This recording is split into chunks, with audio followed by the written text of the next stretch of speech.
Sampurasun, Rahayu, Rahayu, Rahayu. Selamat datang di Saripati Channel. Hari ini saya akan membahas ciri-ciri budak Angon. Ciri-ciri budak Angon yang dikemukakan dalam Uga Wangsit Siliwangi yaitu imahna dibirik leuwih, pantona batu satangtung, kahieman ku handelem, karimbunan ku hanjuang, ari ngangona lain kebo lain embe, lain meong lain banteng, tapi kalakai jeung tutunggul. Yang artinya rumahnya di pinggir kali, pintunya batu setinggi badan, tertutupi oleh handelem, terimbuni oleh hanjuang. Kalau mengembalanya bukan kerbau, bukan kambing, bukan kucing, bukan banteng, tapi daun kering dan tonggak. Imahna dibirik leuwih atau rumahnya di pinggir kali, yang artinya jika kita melihat ke suatu lokasi, maka ini menyebutkan dekat dengan mata air atau sungai. Namun pada arti tersebut bukanlah menunjukkan ke suatu tempat atau lokasi. Arti rumah tersebut adalah raganya merupakan rumah bagi jiwa yang memiliki cipta rasa karsa, di mana raga ini juga memiliki unsur air. Saya berpendapat hal ini ada kaitannya dengan anggota tubuh manusia, di mana tubuh manusia ini ada bagian tertentu yang menghasilkan cairan yang tak pernah habis, yaitu mulut, di mana mulut ini selalu dibasahi dengan ludah. Jadi makna tersebut, ucapan yang keluar dari mulutnya benar dan dapat dipercaya, tidak berbohong atau jujur, berperilaku baik, tidak mementingkan diri sendiri, dan mau menolong orang lain. Pantona batu satangtung atau pintunya batu setinggi badan. Panto atau pintu identik dengan tempat untuk keluar masuk, seperti rumah pada umumnya. Jika diidentikan dengan anggota tubuh seseorang, maka identik dengan mulut dan hidung. Sementara salah satu fungsi mulut adalah untuk berbicara, mengungkapkan isi hati, dan hidung untuk keluar masuknya udara untuk bernapas. Batu adalah benda yang berbentuk keras dan mempunyai alur atau gurat yang tegas, identik dengan ketangguhan, keteguhan, ketegasan.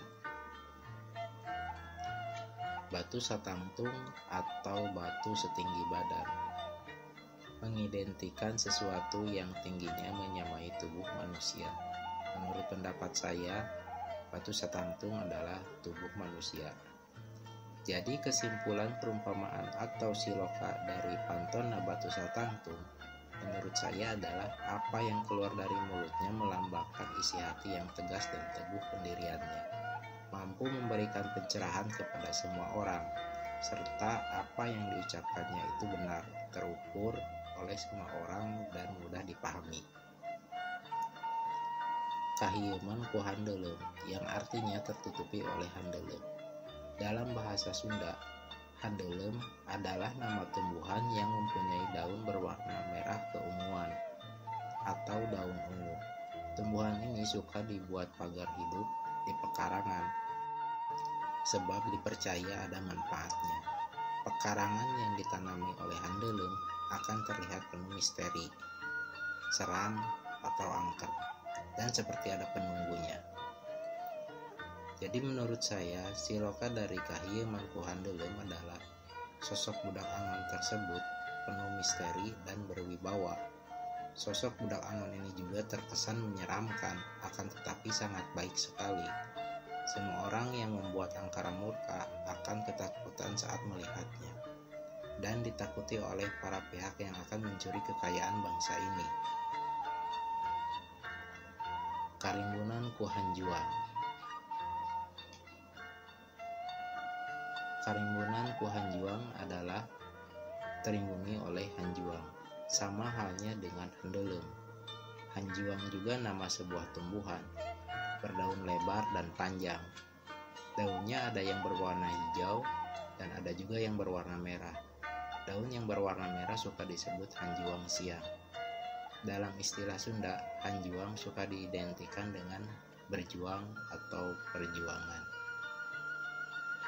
Jadi menurut saya si Loka dari Karimbunan Wuhan Juang adalah sosok budak Angon, jiwanya dipenuhi dengan perjuangan yang sangat mulia. Dan dalam tataran praktisnya, ia juga suka berjuang untuk mencapai berbagai misi. Untuk ciri selanjutnya yaitu ari ngangona lain kebo, lain meong, lain banteng, tapi kalakai jeung tutunggul. Yang artinya kalau mengembalanya bukan kerbau, bukan kambing, bukan kucing, bukan banteng, tapi daun kering dan tutunggul.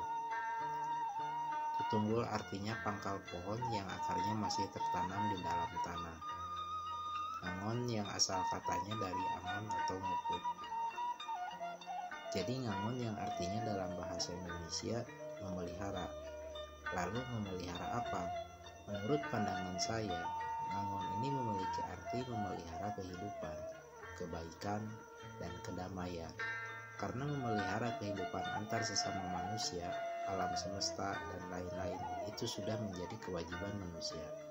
Maksud dari daun kering dan tutunggul atau pangkal pohon ini, menurut pendapat saya, budak Angon ini belajar dari sejarah atau ajaran yang sudah lama tidak segar atau sudah tertelan oleh zaman, dan dihidupkan kembali oleh budak Angon tersebut, di mana akarnya masih tertanam dan akan tumbuh kembali menjadi besar.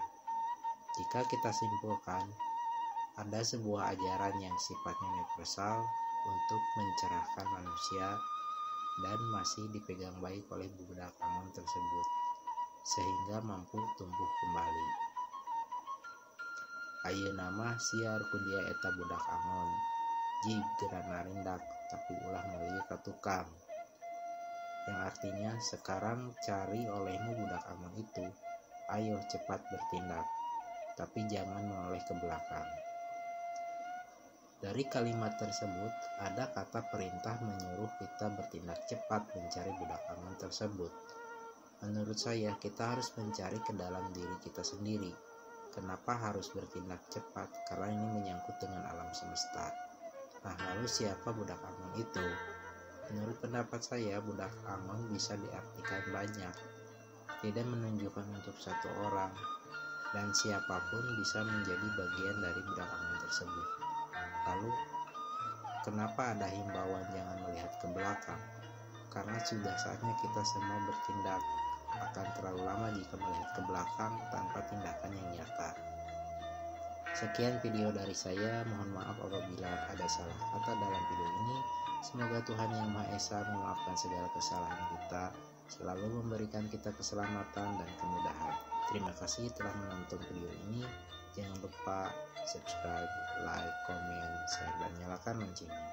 Rahayu, rahayu, rahayu.